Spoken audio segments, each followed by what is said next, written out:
now and helped Tara haul the body inside.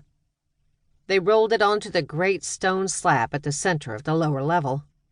Nev shrugged off his light coat, set aside his scimitar, and tied on an apron. He needed to inspect and preserve the body before they stored it in the ice cellar. Behind him rose the instruments of his trade.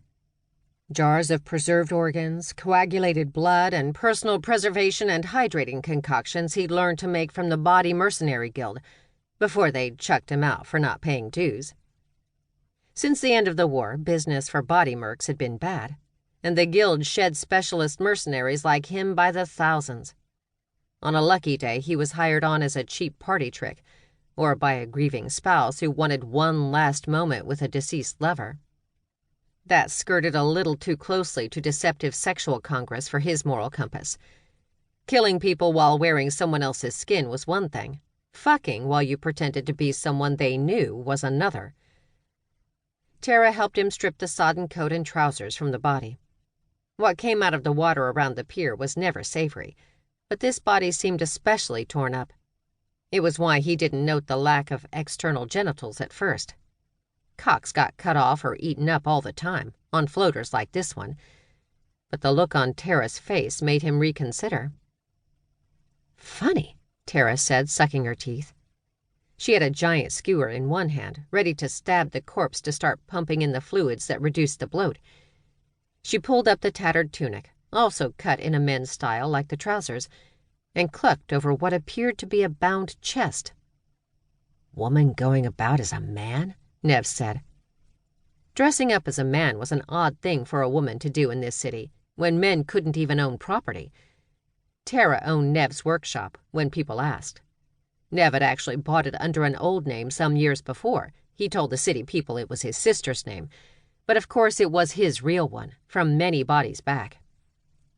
He and Tara had been going about their business here for nearly 5 years, since the end of the war, when body mercenaries weren't as in demand and old grunts like Tara got kicked out into a depressed civilian world that wanted no reminder of war. When he met her, she'd been working at a government school as a janitor. Not that Nev's decision regarding the body he wore was any saner. "You think she's from the 3rd Sex Quarter?" Nev said. "Or is it a straight disguise?" "Maybe she floated down from there," Tara said, but her brow was still furrowed. "Priests go about in funny clothes sometimes," she said. "Religious thing." "What are you thinking?" "I'm thinking how much you hate going about in women's bodies," Tara said. "I like women well enough," Nev said. "I just don't have the spirit of one." "And a pity that is." "She cost money. I might need her. What I prefer and what I need aren't always the same thing. Let's clean her up and put her in the cellar with the others." A body mercenary without a good stash of bodies was a dead body mercenary. He knew it as well as anyone. He'd found himself bleeding out, alone in a field without a crop of bodies to jump to before, and he didn't want to do it again. Every body merc's worst nightmare.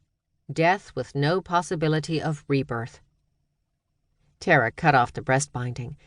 When she yanked off the bandages, Nev saw a great red tattoo at the center of the woman's chest.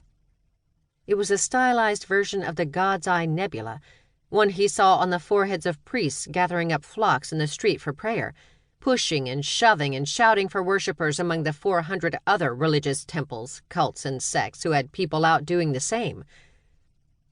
Tara gave a little hiss when she saw the tattoo and made a warding gesture over her left breast.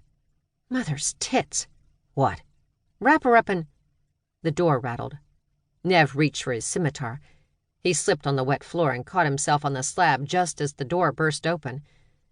A woman dressed in violet and black lunged forward. She wielded a shimmering straight sword with crimson tassels, like something a general on the field would carry. "Grab the body," the woman said. Her eyes were hard and black. There were 2 armed women behind her, and a spotty boy about 12 with a crossbow. Nev held up his hands. Sometimes his tongue was faster than his reflexes, and with the face he had on this particular form, it had been known to work wonders. "I'm happy to sell it to you. Paid a worthing for it, though. I'd appreciate—" "Kill these other 2, she said. "Now that's not—" Nev began, but the women were advancing.